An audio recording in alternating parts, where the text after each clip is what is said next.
Practical problem बनाने के लिए हम लोगों को कुछ बातों का ध्यान रखना होगा। यदि देखा जाए तो किसी भी फर्म का एक निश्चित अकाउंटिंग फॉर्मेट होता है। जैसे एक अंकीय व्यापार का जर्नल से लेकर अंतिम खाते तक क्रमानुसार तैयार किए गए थे, उसी प्रकार से साझेदारी में भी किया जाता है। लेकिन इसमें कुछ खाते एक्स्ट्रा बनाए जाते हैं, जैसे जर्नल के बाद लीजर के बाद फिर ट्रायल बैलेंस, और ट्रायल बैलेंस के बाद फिर अंतिम खाते जो बनाए जाते हैं उसमें trading and profit and loss account जिस प्रकार से बनता था उसी प्रकार से प्रॉफिट एंड लॉस अकाउंट इसमें बनता है। और प्रॉफिट एंड लॉस अकाउंट में जो उत्पन्न लाभ होता है उसे बांटने के लिए एक अलग से profit and loss appropriation account बना लिया जाता है। ये लाभ जो है पार्टनरशिप डीड, साझेदारी संलेख के अनुसार जो बात तय होती है उसी के अनुसार इस खाते में उसे बांटा जाता है। उसके बाद फिर उन लाभों को साझेदारों के पूंजी में समायोजित करने के लिए पूंजी खाते तैयार किए जाते हैं।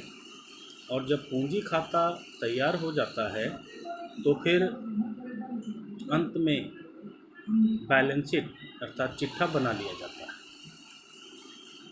यहाँ पे जो साझेदारों का पूंजी खाता बनता है वो दो आधार पर बनता है। पहला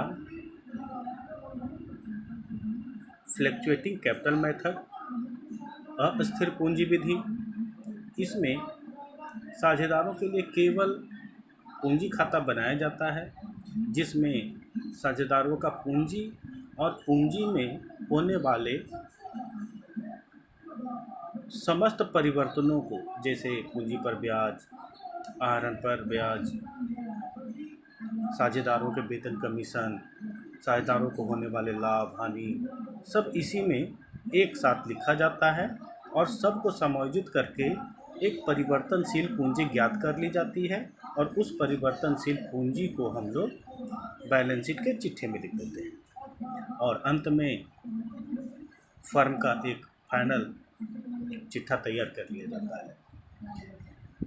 किंतु जब हम लोग स्थिर पूंजी विधि से पूंजी खाता बनाते हैं तो वहाँ पर पूंजी खाता को कंप्लीट करने के लिए दो खाते बनाए जाते हैं, एक पार्टनर्स कैपिटल अकाउंट और दूसरा पार्टनर्स करेंट अकाउंट। इसमें अंतर क्या होता है कि पूंजी को स्थिर रखना है, अर्थात उसमें किसी प्रकार की राशि को नहीं जोड़ना घटाना है।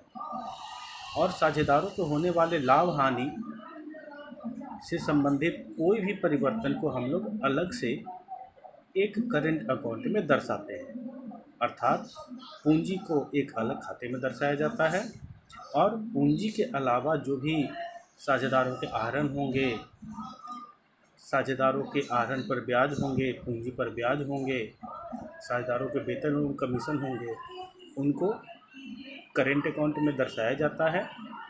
और करेंट अकाउंट का शेष अलग और पूंजी खाते का शेष अलग फिर आगे जाकर बैलेंस शीट में दिखाया जाता है।